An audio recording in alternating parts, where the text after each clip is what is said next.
babes. Hey there, doll babes. Tonight, I have decided to put 3 of my videos together. The first is the crocheting video. The second is flipping through the illustrated version of Carmilla. And the third is reading the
I love all the different bats that it has on it. So, put that aside.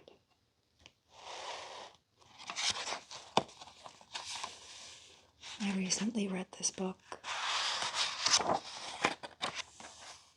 and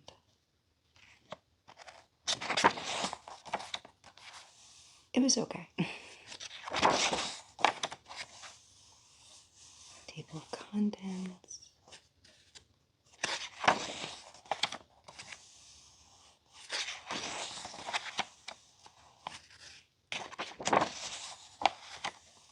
Now this is illustrated, so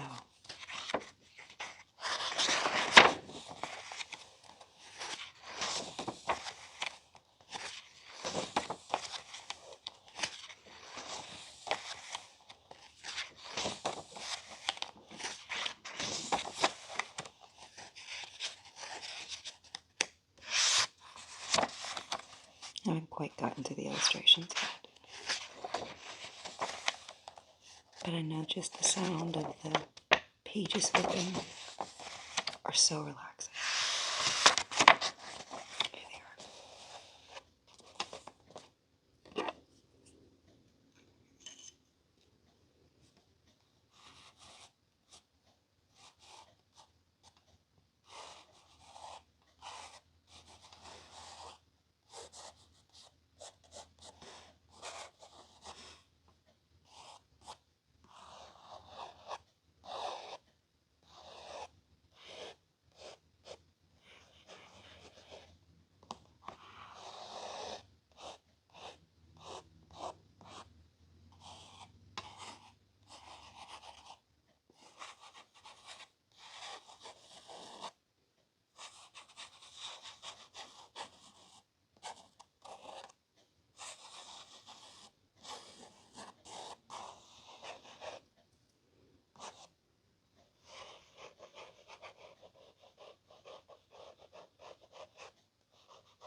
I'm guessing this is Laura and this is Carmilla.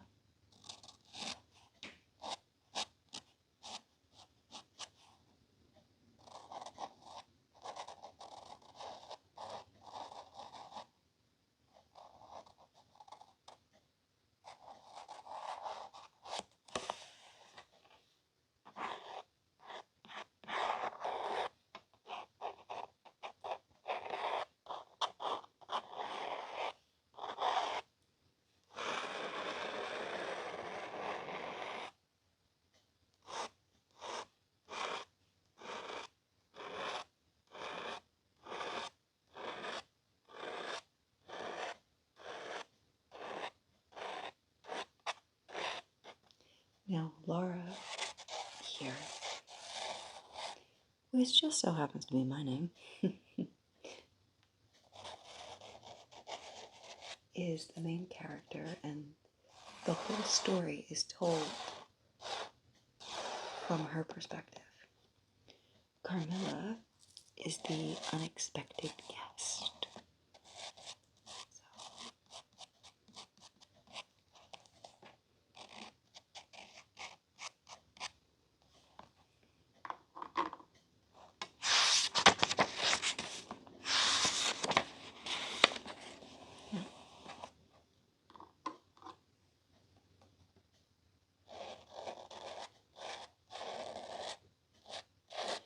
This is definitely Laura.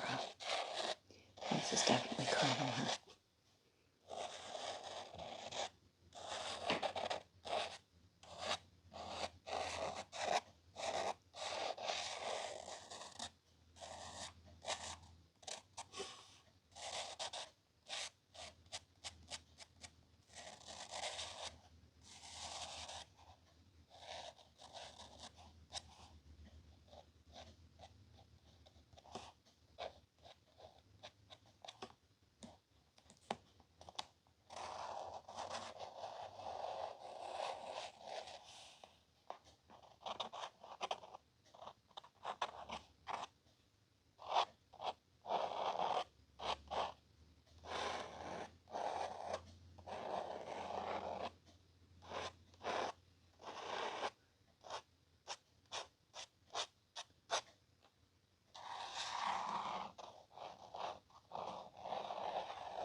And now I'm just going to sit here and slowly flip through the book itself.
Do like this again, though. You are mine. You shall be mine. You and I are one forever.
pages are very thick.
The publishers of the standard novels, in selecting Frankenstein for one of their series, expressed a wish that I should furnish them with some account of the origin of the story.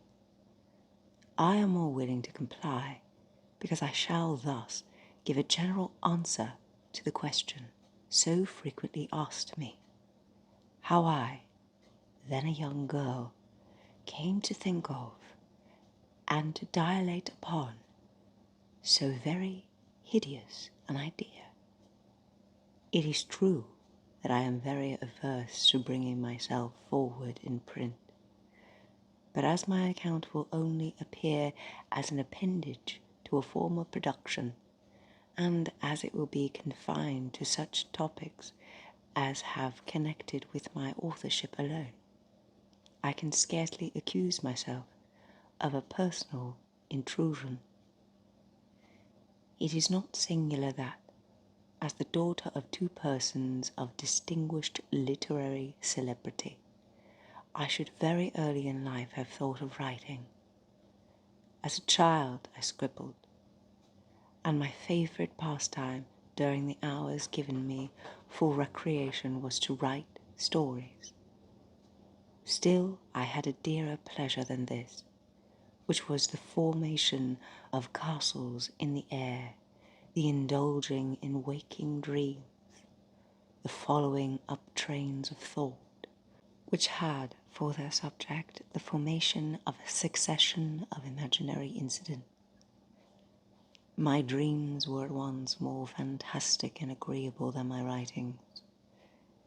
In the latter, I was a close imitator, rather doing as others had done, than putting down the suggestions of my own mind. What I wrote was intended at least for one other eye, my childhood's companion and friend, but my dreams were all my own. I accounted for them to nobody. They were my refuge when annoyed, my dearest pleasure when free. I lived principally in the country as a girl, and passed a considerable time in Scotland. I made occasional visits to the more picturesque parts, but my habitual residence was on the bank and dreary northern shore of the Tay near Dundee. Blank and dreary on the retrospection, I call them. They were not so to me then. They were the eyrie of freedom, and the pleasant region where unheeded I could commune with the creatures of my fancy. I wrote then, but in a most commonplace style. It was beneath the trees of the grounds belonging to our house, or on the bleak side of the woodless mountains near, that my true compositions, the airy flights of my imagination, were born and fostered. I did not make myself the heroine of my tales. Life appeared to me too commonplace an affair as regarded myself. I could not figure to myself that romantic woes or wonderful events would be my lot. But I was not confined to my own identity, and I could people the hours with creation far more interesting to me at that age than my own sensations. After this, my life became busier, and reality stood in place of fiction. My husband, however, was from the first very anxious that I should prove myself worthy of my patronage and enroll myself on the page of fame. He was forever inciting me to obtain literary reputation, which even on my own part I cared for then, though since I have become infinitely indifferent to it.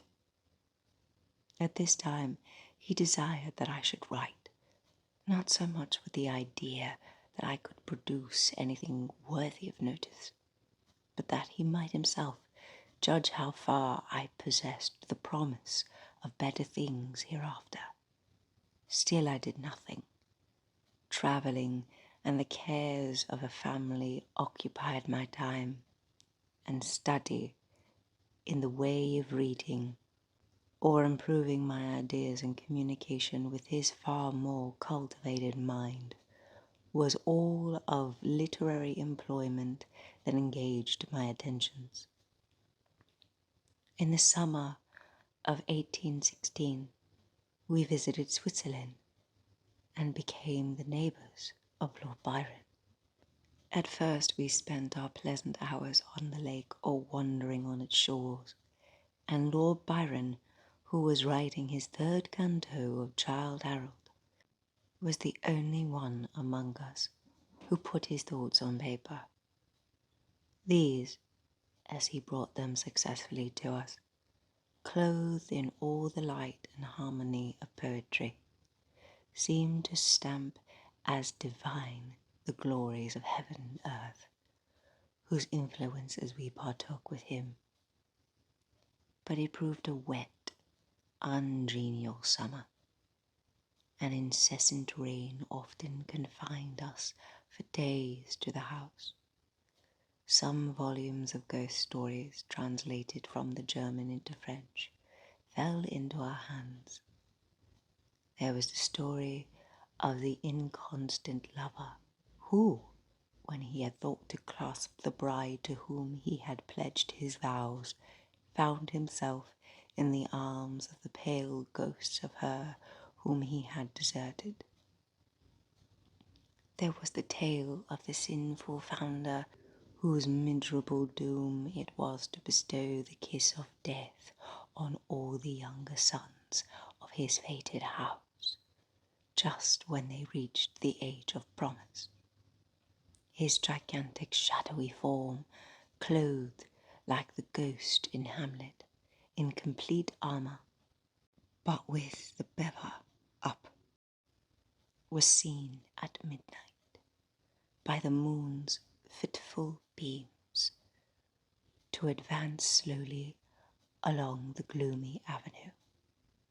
The shape was lost beneath the shadow of the castle walls, but soon a gate swung back, a step was heard, the door of the chamber opened, and he advanced to the couch of the blooming youth, cradled in healthy sleep.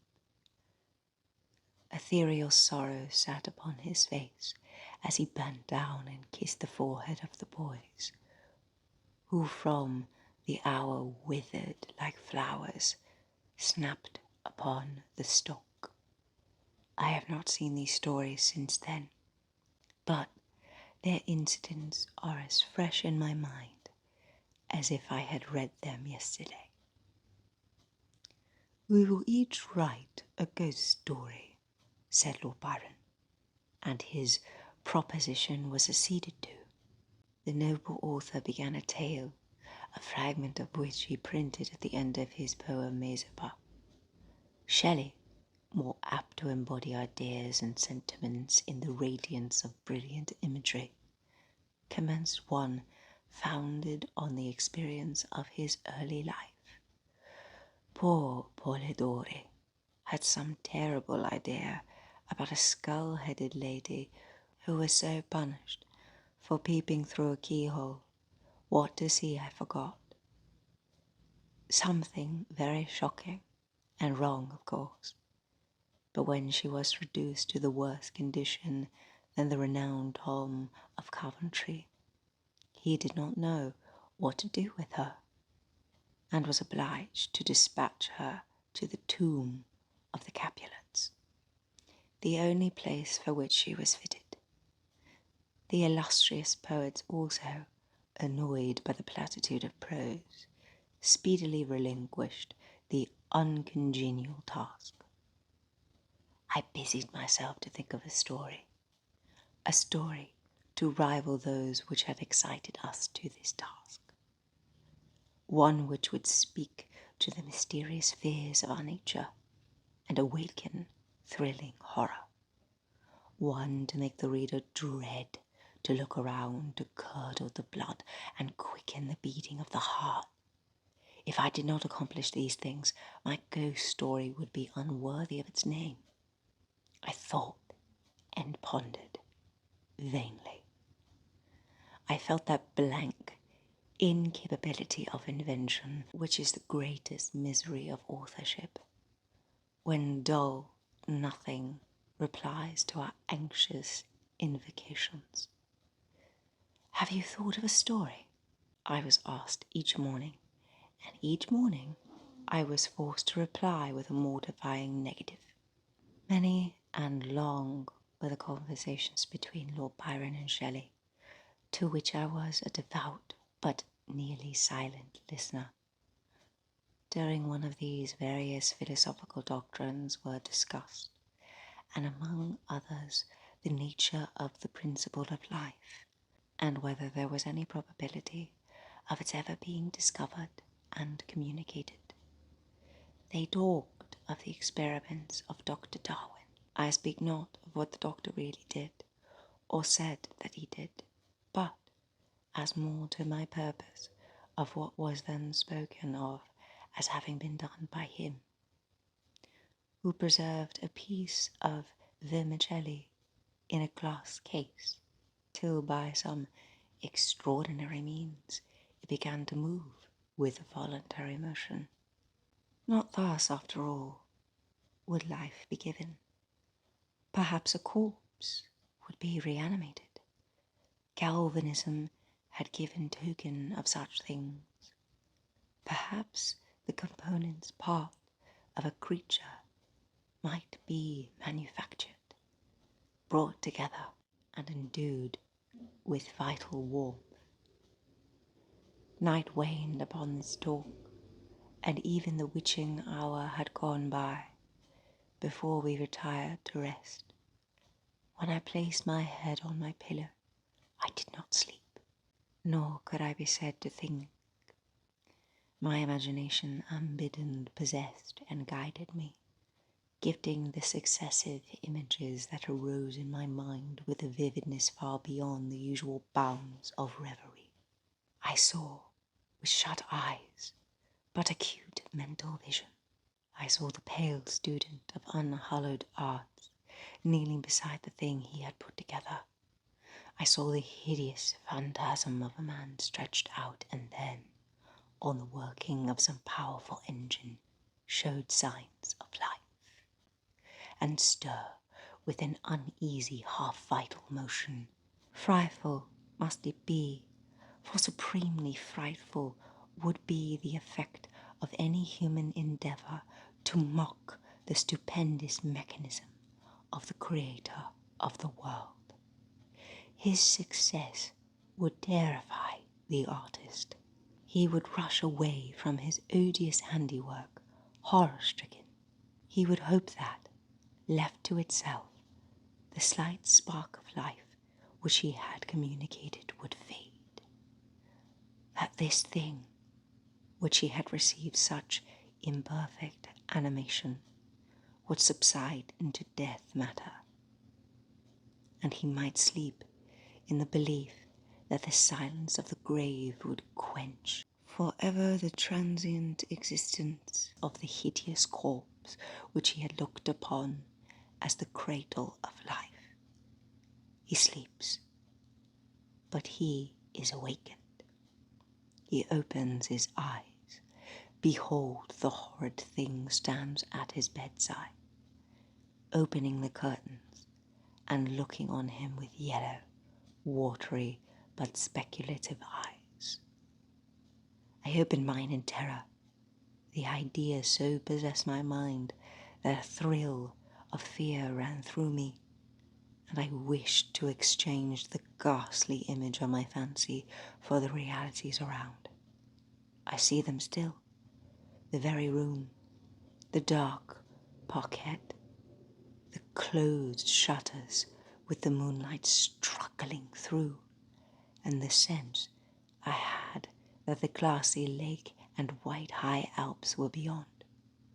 I could not so easily get rid of my hideous phantom.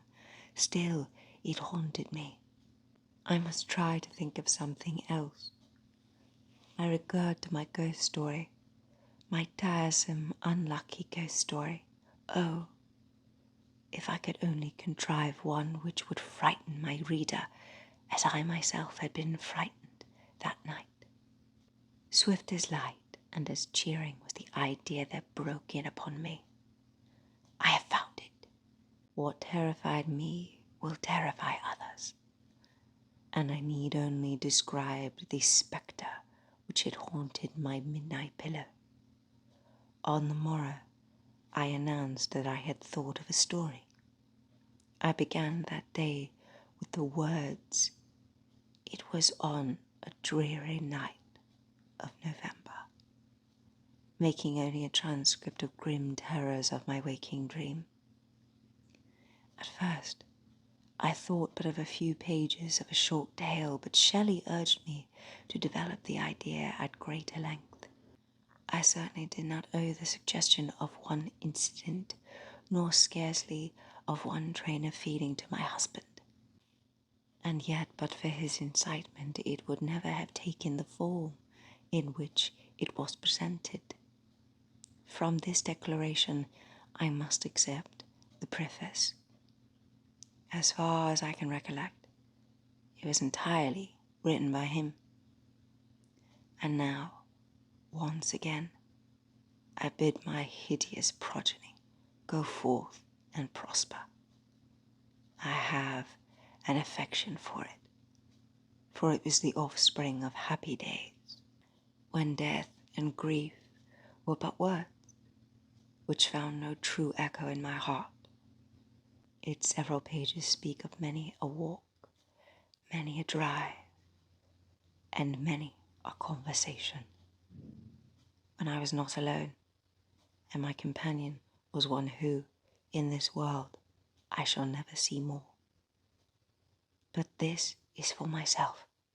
My readers have nothing to do with these associations. I will add but one word as to the alterations I have made. They are principally those of style. I have changed no portion of the story, nor introduced any new ideas or circumstances.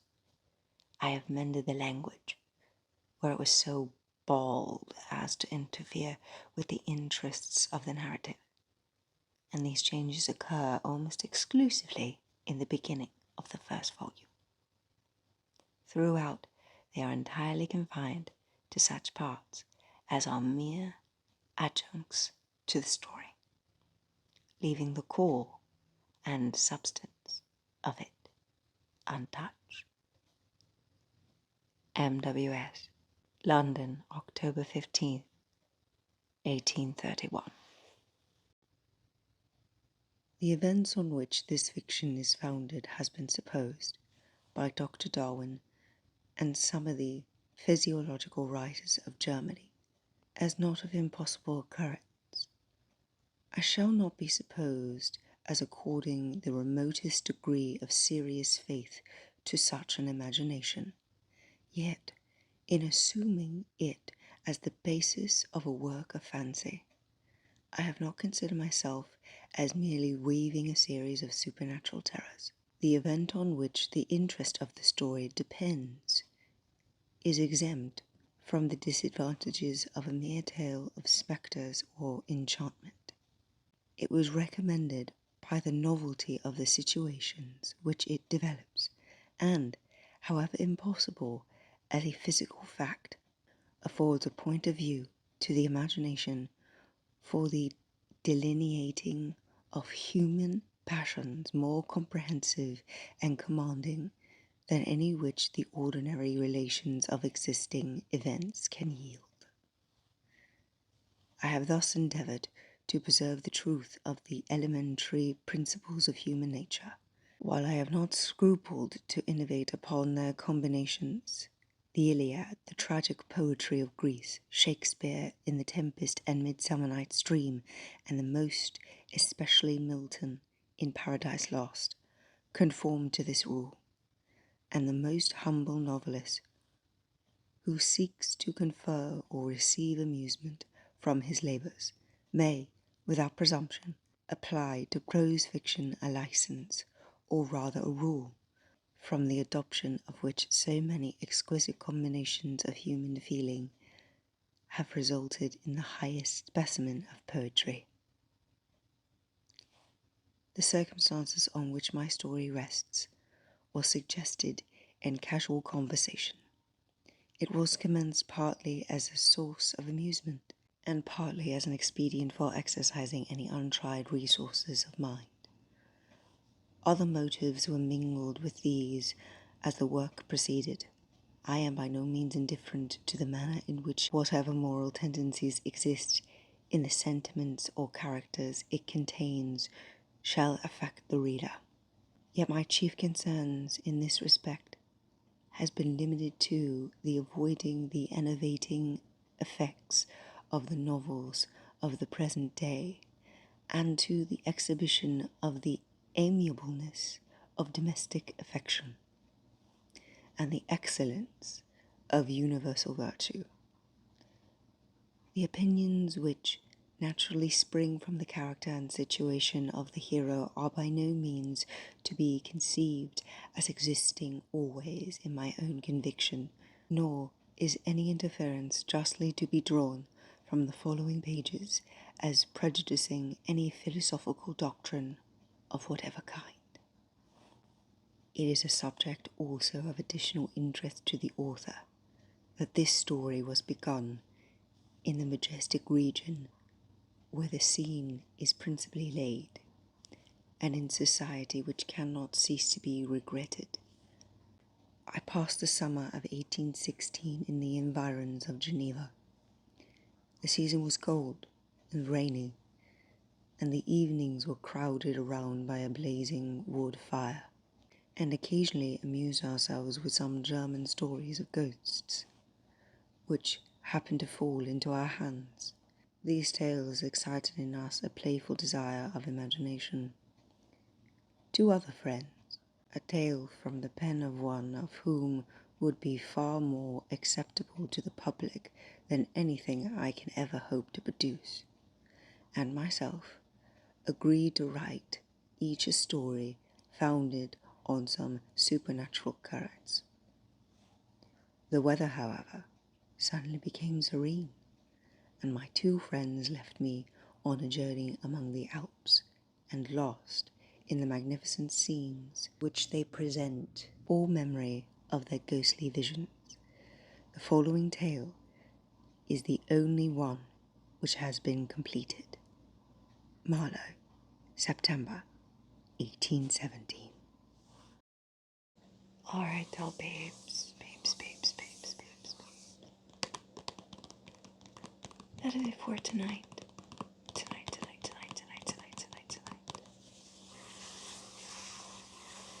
If you're asleep,